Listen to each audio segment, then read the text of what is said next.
But we certainly have seen very active efforts by the Russians to influence our election in 2020 through what I would call more the malign foreign influence side of things. Social media, use of proxies, state media, online journals. There's stunning news tonight that Russia is once again trying to help Mr. Trump win the election, with the Department of Homeland Security assessing Moscow is amplifying criticisms of vote by mail. In a new bulletin obtained by CBS News, DHS said Russian proxy websites claim mail-in voting would create vast opportunities for voter fraud. We also see continued attempts by Russia and other countries, especially Iran and China, to run these kind of information operations. We also see an increase in kind of domestic operations around the world.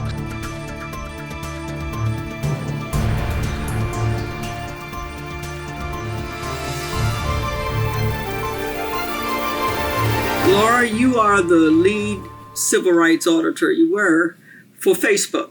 And that was a very extensive report published not terribly long ago. It's been met with mixed reviews, not your report, but how Facebook has responded to that report. But the real question for me is, how did you get involved? I mean, how did that come about that you ended up being the lead civil rights auditor for Facebook? Well, because of my many years as director of the ACLU Washington Legislative Office, the lobbying operation, I came to know almost all of the civil rights leaders, the national civil rights leaders, and they recommended me to Facebook, and that's how I got involved. After doing this extensive audit, and it was quite extensive, and it was very well received, I'd say, by the civil rights community, I'd be interested, how did Facebook feel about it when they really got a full grasp of your report? It's interesting. I'm still being retained by Facebook, so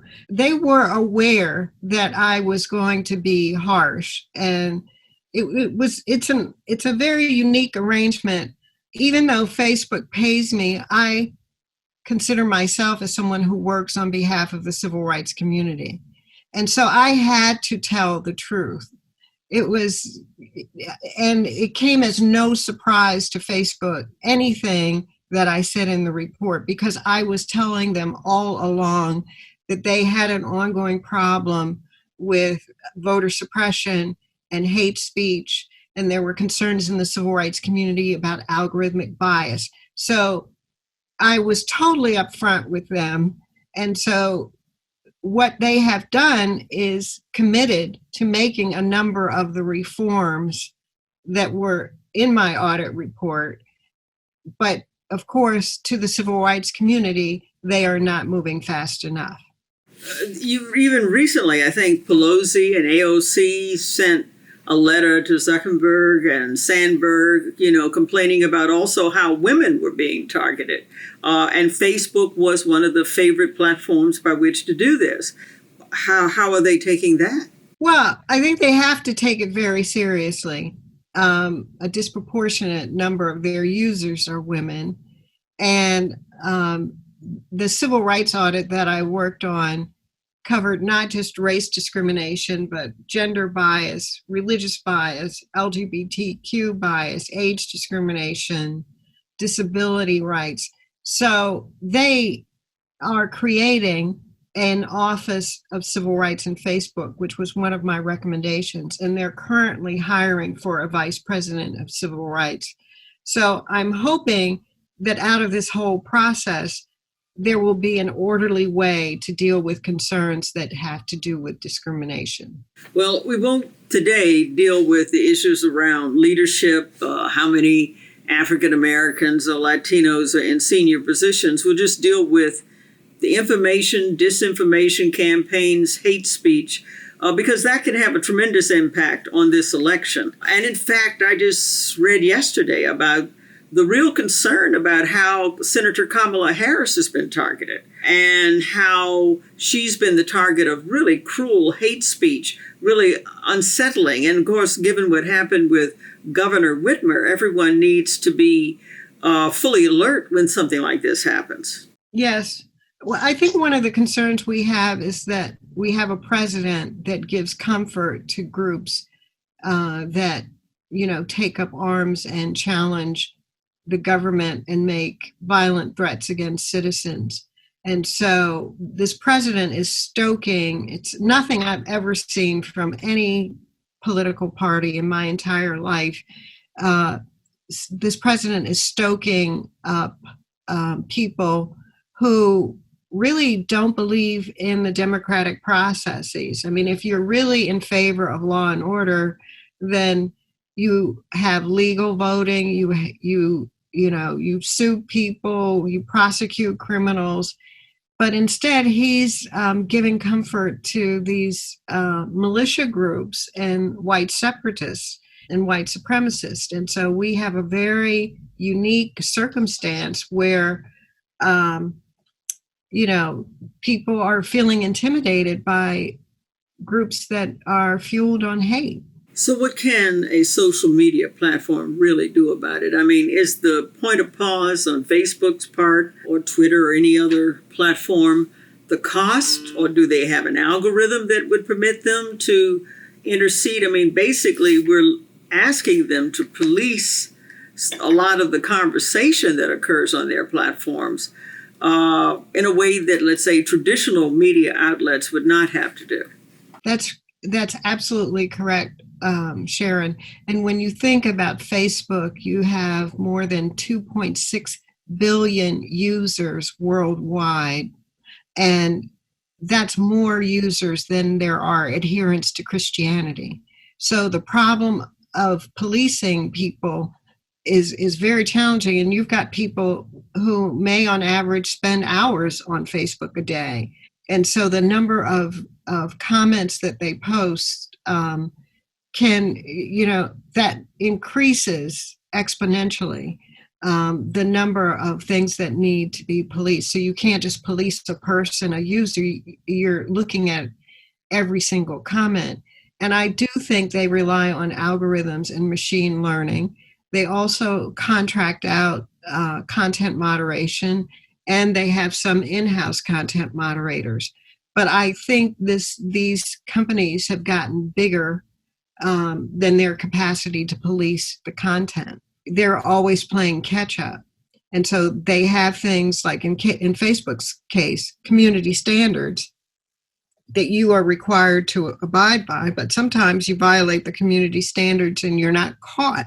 Hopefully, machine learning will get to a point where a lot of this can be stopped. But when it comes to hate speech and hate speech dog whistles, these are very nuanced words that it's like slang. You can't understand slang if you're using the English dictionary. So you may have a policy that takes down white supremacy and white nationalism, but the euphemisms for that are not being taken down. It's a very, very challenging problem that the companies have. And, they're a victim of their own success in some way. Well, and we are too. Well, Twitter seems a little bit more aggressive. Now, I'm just observing from afar.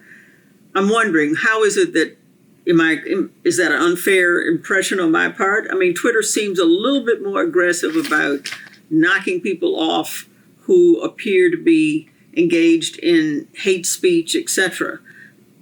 They have a slightly different kind of platform. Is that the advantage they have? Is it their policies? Smaller. They're substantially smaller than Facebook. I do think in some areas they have been more aggressive. But, they've said good things, but where the rubber meets the road is how much of it are they capturing? And in some ways, I just can't evaluate. And no person who isn't in the inner workings of these companies can evaluate whether their policies are really effectively enforced. Well, let me just ask you sort of finally, the Color of Change and other groups have really been outspoken about hate speech and particularly targeting, disinformation, clearly targeting people of color, and in the 2016 election, very much African American women, to discourage them from wanting to vote, particularly vote for Hillary Clinton. They really think there's more Facebook and others can do. Do they have specific recommendations about the more they can do to try to mitigate against this? Well, yes. And just earlier last week, there were some things that happened. One of the things I've been very concerned about in talking to Facebook leadership is around violence around the elections. This could be an election like we've never seen before. And so speech that encourages people to show up in the polls and and to watch other voters. These shows of force, Donald Trump Jr. asked for an army of people to show up at the polls. Just last week, Facebook said that it was not going to allow that kind of speech to be used on the platform. But it's going to take concerned citizens like us to point it out when it shows up, because notwithstanding all of their algorithms and content moderators, they're still missing things. The efforts that they're undertaking to stop speech that encourages intimidation and violence at the polls is one area that Color of Change, as well as people like me who are working on the inside, can take credit for. Well, that's encouraging, because I understand that Facebook, Twitter, there was even a transition integrity project that gamed out what could happen in this election. And almost every outcome was one that could possibly trigger, some level of violence in the country. Let's hope that doesn't happen. And certainly by getting people worked up in advance, that would definitely, if we can mitigate against that. So it's very comforting to know you're there, to know that there's someone holding Facebook and others, especially Facebook right now, for you to account, and that there's a real chance we can have what we all desire, a transparent, peaceful election this November. So thanks, Laura, very, very much. Thank you for having me, Sharon. Good to see you. Good to see you. Professor Charles Stewart, the Keenan Sean Distinguished Political Science Professor at MIT, and also founding director of the MIT Election Data and Science Lab. Thank you for being here. Oh, it's my pleasure. Now, could you tell us something about the MIT Election Data and Science Lab, why it was founded, when it was founded, and its mission? Well, the lab was established in 2017 to try to bring a scientific approach to the study of election administration reform, and also to bring together election officials and academics and other experts in this space to try to encourage a nonpartisan scientific engineering geeky approach to making elections better for all of Americans. It picks up on some work I've been doing since 2000 as one of the co-directors of the Caltech MIT Voting Technology Project. So as you talk to a lot of secretaries of state and election officials, do you think they're ready for this election cycle with the deluge of mail-in ballots? I think so. I think they're ready for it. Of course, the proof will be in the pudding, but they've certainly worked very hard to address the logistical issues that arise. Oftentimes, I will say that if there are remaining problems, many of the problems are actually not with the secretaries of state, the election officials, but the state legislatures that have refused to flex the rules and give those officials the sort of tools that they need in order especially to count the votes as quickly as they might want to. You've indicated that you have concern about mail-in ballots, but not so much because they are susceptible to fraud, but greater concern is because of technical issues that people may not put in the markings the correct way or may not get a witness. So as a result, the ballot would not be counted. Is that the basis of your concern? That's correct.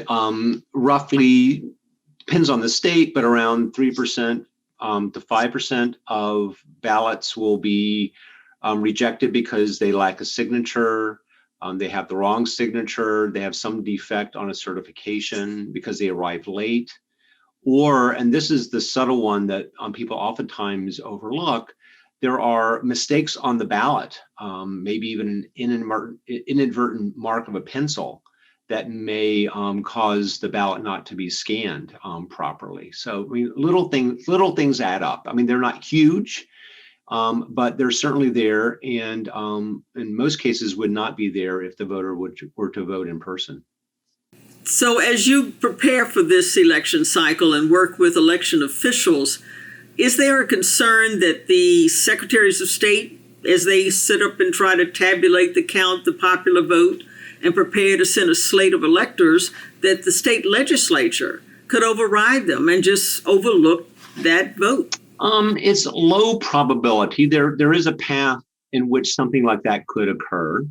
It would require for the counting to take so long that it goes into December and the electoral college is about to meet. And so there may be a temptation by the state legislature to reach in and elect the electors, say from Pennsylvania, much like the Florida legislature thought about in 2000 during the Bush v. Gore controversy. There's a number of legal scholars who will give you good reasons why something like that would be likely struck down by a court. But nonetheless, if we find ourselves in that sort of constitutional conundrum, it's likely that kind of past precedents aren't going to hold. Which is one of the reasons why I think it's very important that counting get done quickly, and that we know what the rules of counting are before the election, even if sometimes we don't like all the details. That makes it easier for courts to put down bad faith efforts to draw out the count and to force the count up against the electoral college deadline. So while I could ask you about a lot of things, voter intimidation and the like, what really intrigued me is this paper that you did around the winner effect with Michael Sanses. Could you kind of elaborate on that? Well, there's a couple of things that you point to. One is the winner's effect, and one is a small residual difference between Democrats and Republicans. And so, the winner's effect has been noted by political scientists for about 50 years in various guises.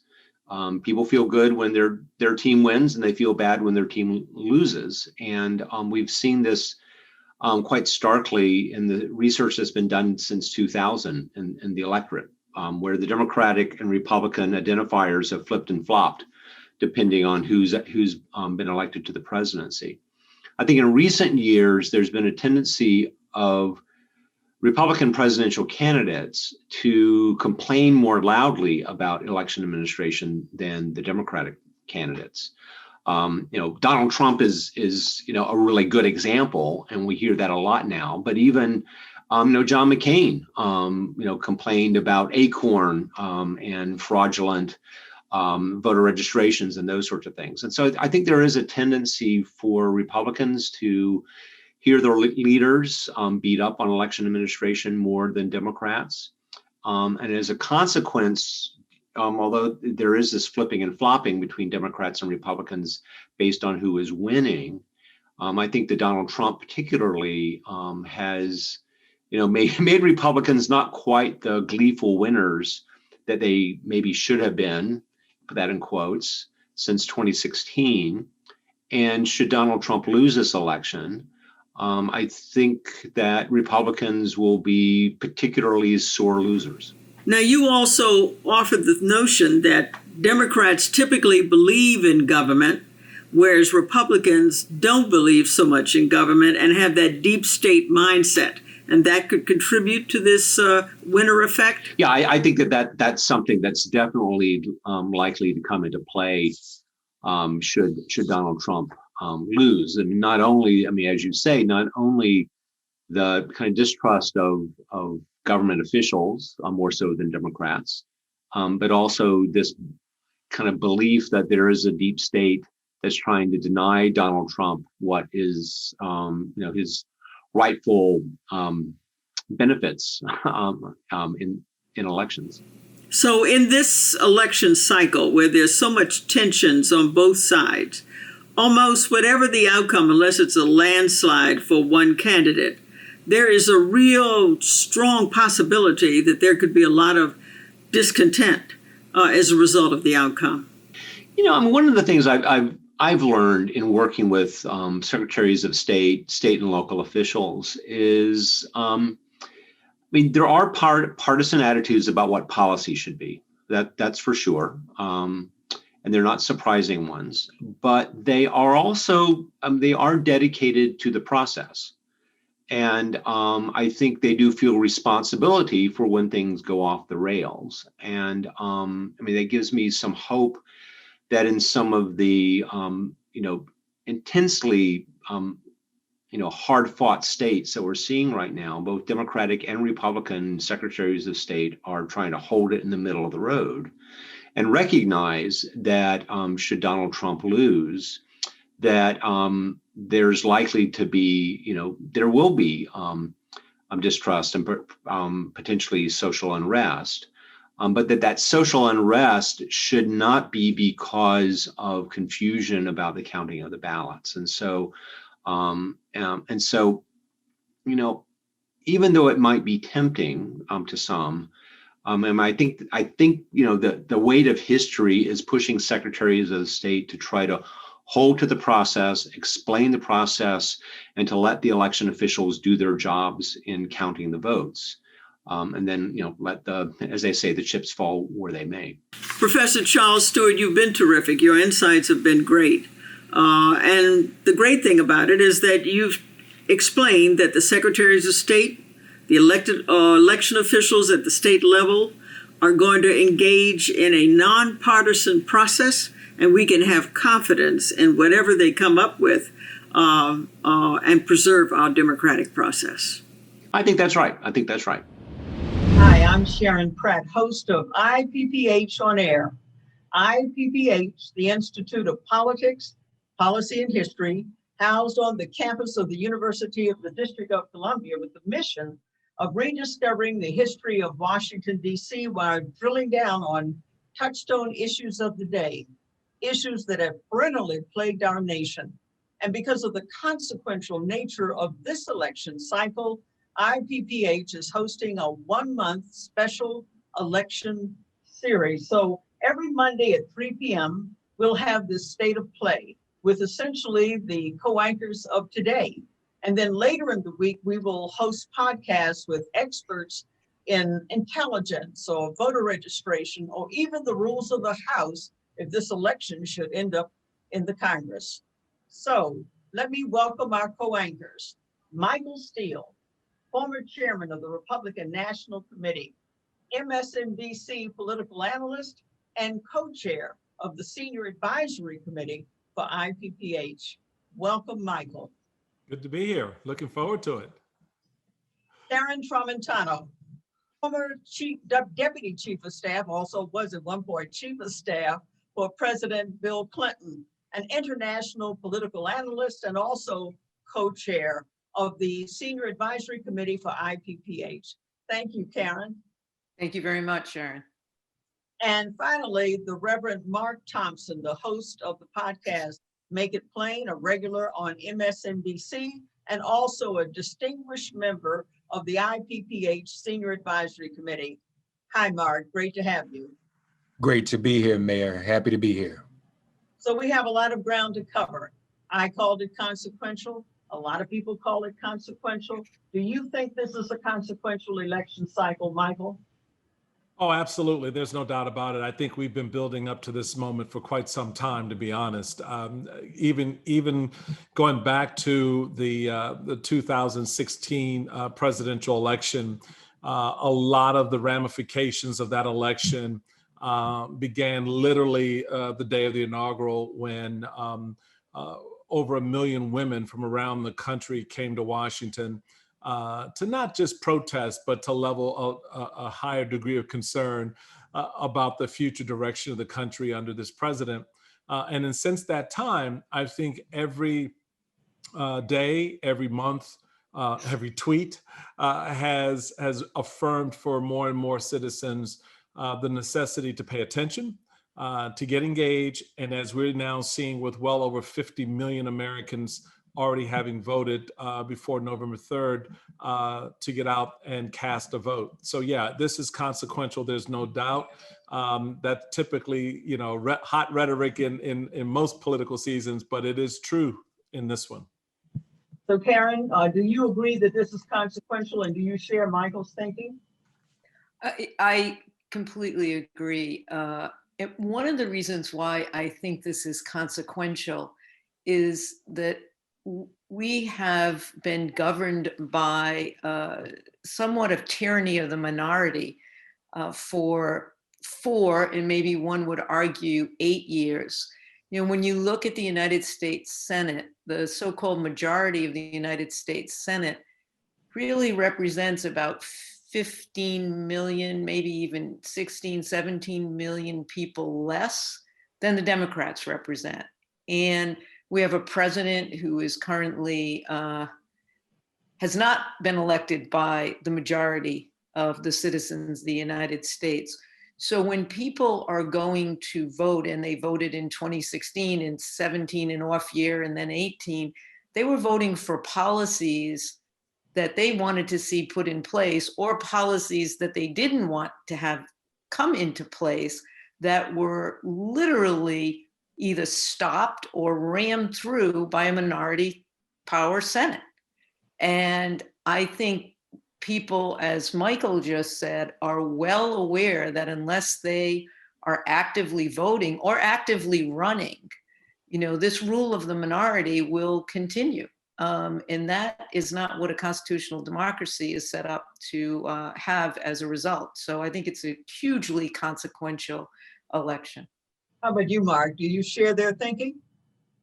Absolutely. I think that what we are seeing is a relapse or a backlash as we've seen in history before. Right after the Civil War, Reconstruction, record numbers of African Americans elected to local and state offices, and even to the House and Senate. There was a period called reclamation right after that, where all of that was reversed. The right to the franchise for African Americans was lost, and it took 100 years in Selma, Alabama to get it back. But that reclamation was the reaction to African Americans getting the right to vote, and African Americans exercising their right to the franchise and the electoral political power that brought. I think history repeated itself in 2008 with the election of the first African American president.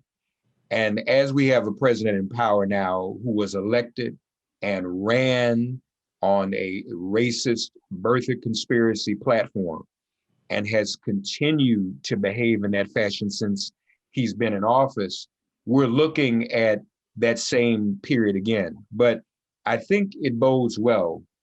The long lines we're seeing, as Michael and Karen said, the record numbers of people voting early.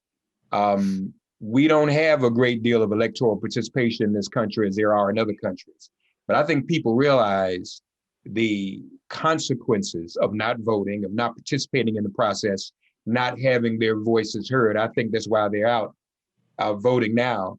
And the consequences of not doing that are having someone as inept as Donald Trump in the White House, who is mocking the whole world right now, as he did recently on 60 Minutes, and is just repeating the word COVID over and over again as if it's getting on his nerves. He said in the debate, people are learning to live with it. I agree with Joe Biden. People have actually, unfortunately, been learning to die with it. So yes, this is quite consequential. This is life and death. So we're seeing these long lines now. Do you think the secretaries of state, the election officials, are really able to manage all the deluge of mail-in ballots and the lines on November 3rd? What do you think, Michael? Yeah, I think they are. I've spent a lot of time over the past 4 months or so working in a variety of capacities and with a cross section of groups around the country that are comprised of Republicans and conservatives like myself, progressives, liberals, independents, professors, politicians, former and currently elected who have been looking at this overall process. And in the mix of that, what I have found so heartening and so encouraging are the secretaries of states who are very well coordinated and communicating with each other. They recognize the challenges they have, even in a number of the Republican states. They have been put off by the president's hot rhetoric around vote by mail because they know what impact that will have on our senior population, who in large measure vote by mail because they're not mobile. They don't want to risk, particularly in this time of COVID, their health and so forth. So a lot of effort has been put in place to safeguard against a breakdown in the system, from communication to infrastructure and organization. There is frustration, and we'll see whether or not this results in a blow up somewhere in the pipeline with the fact that the Congress failed to fund at the level the states requested. And we were part of a small team of folks who were on the Hill very quietly saying, please give them the $4 billion they need for the 50 states and the territories to execute the franchise on behalf of citizens, to put that structure in place. The Congress came up with $400 million. They've stretched that, Mayor, to do what they can with it. But yeah, there's going to be some stress testing on Tuesday, as we've already begun to see with a lot of the early voting with the lines, for example, as a representation of that stress test, because the resources weren't there to expand the platform for voting. States like Texas and elsewhere, North Carolina, trying to constrict polling access. That, ladies and gentlemen, is straight up suppression at this point in the game, knowing what we know about COVID and its impact on the vote. How about you, Karen? Do you share Michael's view? You know, I do. I think this is a situation where it is in spite of. I think the secretaries of state are going to have to do their job in spite of what legislators are doing. I think there's over 400 cases in the court to stop any effort to expand and protect the right to vote. And you know, for the most part, and reflect a little bit on your interview with Charles Stewart of MIT, where he stated that he had been working with a number of secretaries of state. I mean, a lot of these posts are nonpartisan. The one thing that secretaries of state have to do is get this right. And I think for the most part, people who do hold public office do want to do their job and get it right. But they have a lot of challenges because of others who are both in elected office or outside, trying to suppress the right to vote. And I think if we look back at 2016, you know, we did have some outliers, right? Then Secretary of State Brian Kemp, now Governor Kemp, took horribly inappropriate actions with regard to voter rolls and registration. And, you know, we may have an incident like that happen again. But I think for the most part, what we're seeing anyway is secretaries of state just doing their job to the best of their ability. And as I said, in spite of the challenges that people are bringing onto this process that they shouldn't be bringing onto this process at all. How about you, Mark? Do you think they're ready? Yeah, I'm going to be optimistic. And as Michael said, he's been in closer contact than I have. But I get the feeling, and just from other rumblings I'm hearing, that the early voting process actually helps in the sense that as people are coming in now, and for some states, votes are being counted now, that relieves some of the normal stress that occurs on one night on that first Tuesday of the month. It's a little more spread out. Now, that may require a little more manpower. I agree with Michael. The resources that should have been there were not allocated. But, spread out over the several weeks this has been, I would think that would make it easier. And I also think that would minimize the possibility of there being a lot of things left hanging in the air on November 3rd. Everybody's kind of been on the edge of their seats, believing we may not know the results of the election on November 3rd. But I think the early voting process has helped that. I don't think this is true at every state, but even where ballots are being mailed back in some states, when they arrive in the mail as early as today or before today, those ballots are counted right then. So I hope that the lead time ensures that these secretaries of state will be as ready as they can be. And I think we've also seen historically, they're usually only one or two that like to go rogue and show a level of partisanship.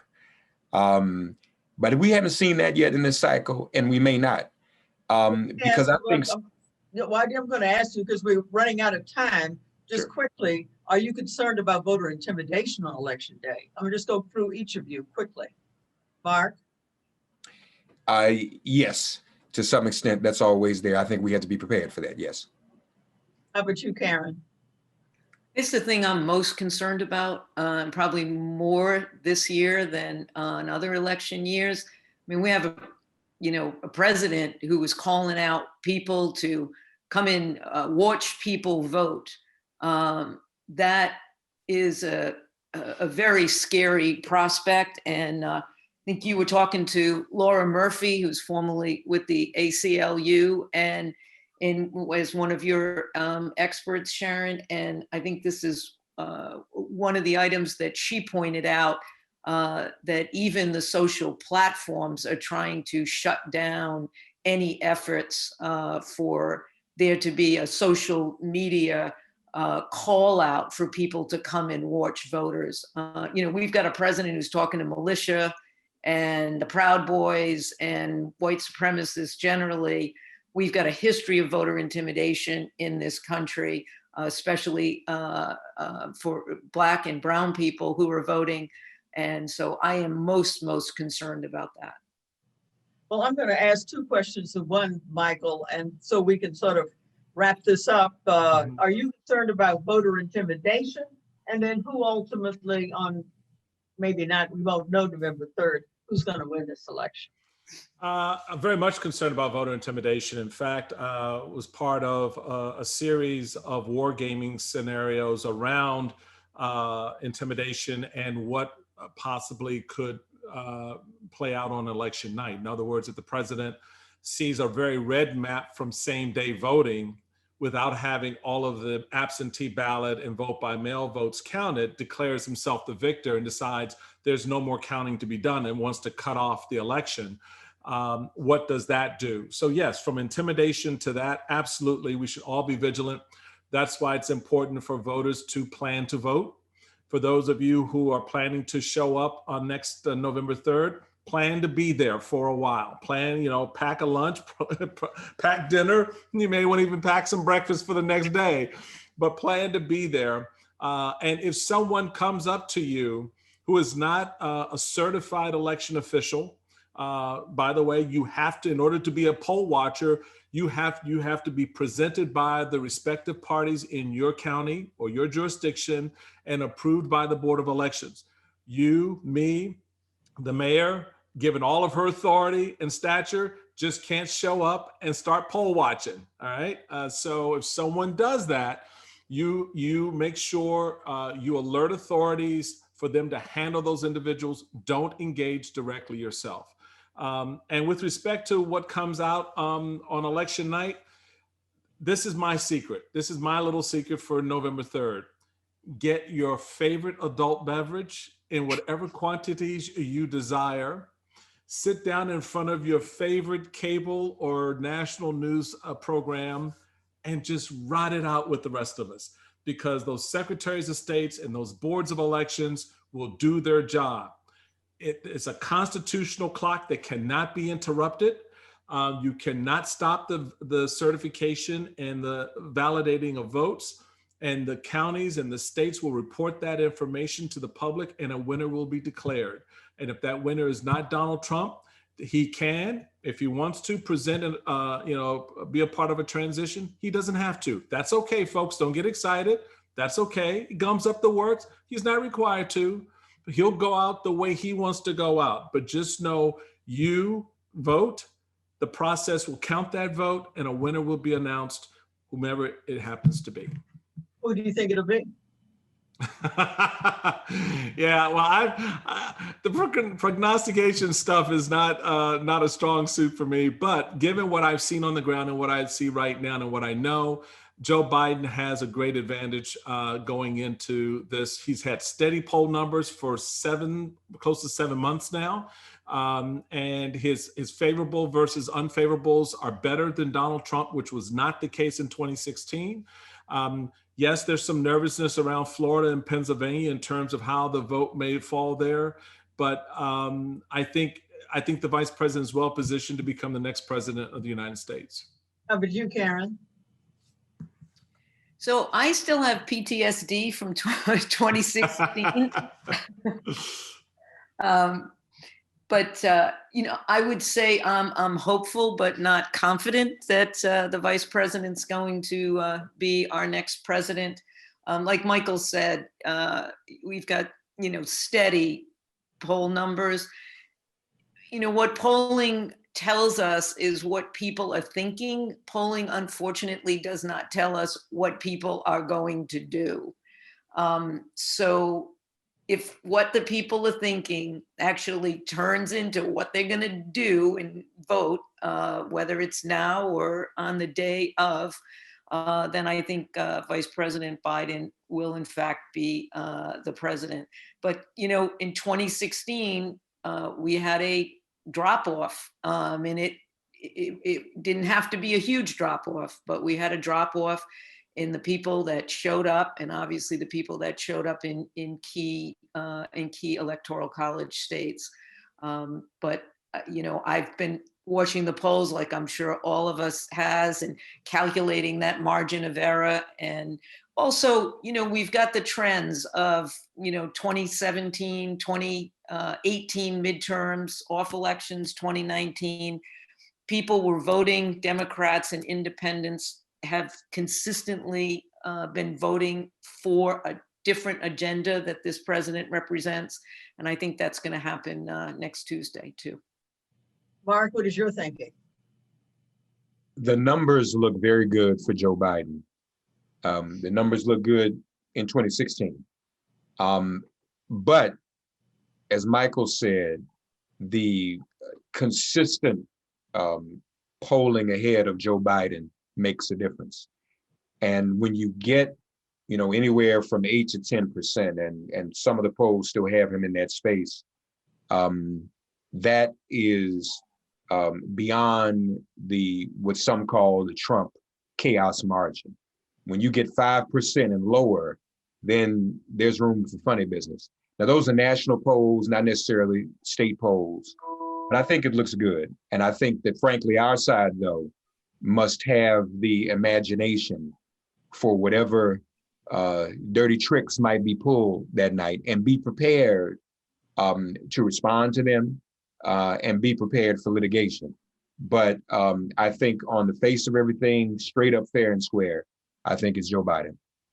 Great. Well, this has been very stimulating, very interesting. And we're going to continue with our state of play next Monday, and then the following Monday, and the Monday after that. And by then, let's hope we will know the outcome of this important election. And you can follow us as well on Facebook, as well as Instagram at Politics Policy History, or Twitter at Politics Policy 1. Thank you, Michael. Thank you, Karen. Thank you, Mark. And thank you to our audience of IPPH On Air.